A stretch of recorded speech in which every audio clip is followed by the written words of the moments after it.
Bueno, creo que foi un partido de poder a poder, no que non entramos nada ben. Creo que os primeiros 20 ou 25 minutos estuvemos prácticamente a merced do Salamanca, que estuvo moito mellor que nós.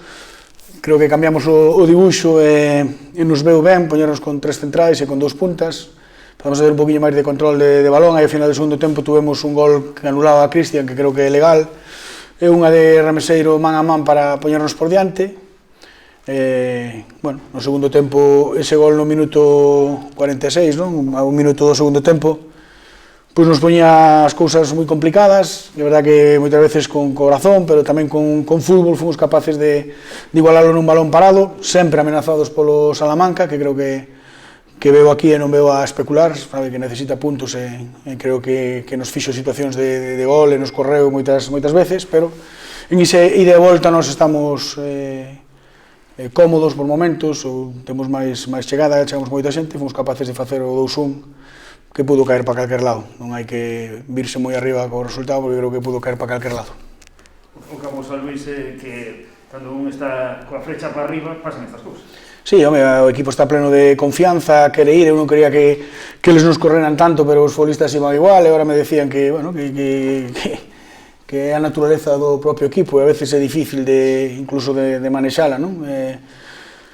Pero, repito, enfrente tuvemos un gran rival que está aí abaixo, bueno, polo que está, porque leva unha primeira volta, bueno, con un déficit de puntos importantes, pero que está mellorado. Xo dixen na previa que me parecía o que vía desde que chegou María, que nos complicou moitísimo, non? Que pudo caer para calquer lado, pois caeu para nós, porque tamén é certo que buscamos hasta o final.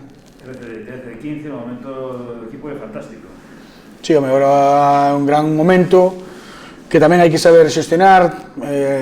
Eu nunca falo da clasificación, ou non falaba hasta ahora, falo dos 38 puntos que ten o equipo a falta de 30 por xogar, que me parece que é unha gran puntuación, que non hai que restarlle nada de mérito ao que estamos facendo, sobre todo os futbolistas, pero temos que ter os pés no chan, seguir.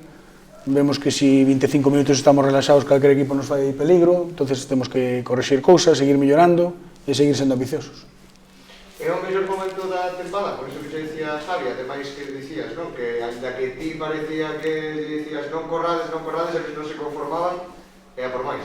Non era tanto que non corréramos ou que non fóramos, non? Sino que moitas veces en situación de pérdida, os puntas se descolgaban deles e aparecían sueltos, a partir de aí nos corrían. Eu quería que houvese máis vixiancia sobre eses futbolistas ou que un centrocampista se quedara, pero íbamos todos en ese momento. O equipo ten un carácter ofensivo tremendo, non? Que está inculcado tamén pola miña parte, a veces é un pouco saber manexalo, pero ao final hoxe nos deu fruto, non?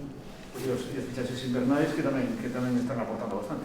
Sí, os dous, sabíamos perfectamente o que traíamos, non? Hugo nos dá moita jerarquía en varias posicións, como foi o caso de hoxe, que empezou de medio centro, acabou de central con 3, despois acabou de central pola izquierda, e Cristian nos deu un despliegue brutal, non? De desmarques, de alargar sempre o equipo, de estar sempre amenazando con poder facer unha xogada individual ou terminala con un compañeiro, generoso na presión. Estou contentísimo cos dous, non? Con todo o equipo, ainda dándolles aí un pequeno golpe detrás das orellas, porque hai cousas que non me gustaron, pero ao final o equipo é de sobresaliente o que está facendo, non? Pero é o momento de poñer os pés na chan e pensar no seguinte. Sorprendiuche, da que na previa dicías que o Salamanca iba a salir tamén a intentar atacar bastante, sorprendiuche que saliran tan ofensivos? O digo por colocar a Yelko aí de lateral dereito en línea de 4, que era algo que ainda non probaras. Non, o que pasa é que eu sabía que Ribeiro iba a xogar en banda izquierda, o sabíamoslo todos, non? Un futbolista importantísimo para eles, e pensaba en metelo a defender, non tanto que Yelko tuera que defender a Ribeiro, sino que Ribeiro tuera que defender a Yelko. Tiña riesgos, pero creo que Yelko fixo un partidazo de lateral, tanto na línea de 4 como despois de carrileiro, pero Ribeiro tamén nos fixo un golazo, o sea que aquí hai que poñerse as medallas xustas, non? Pero está claro que o partido de Yelko foi moi bo, unha posición que non é natural del, pero tiñamos a Blas con molestias, eu sabía que ofensivamente nos podía dar moito, e fixo un partidazo.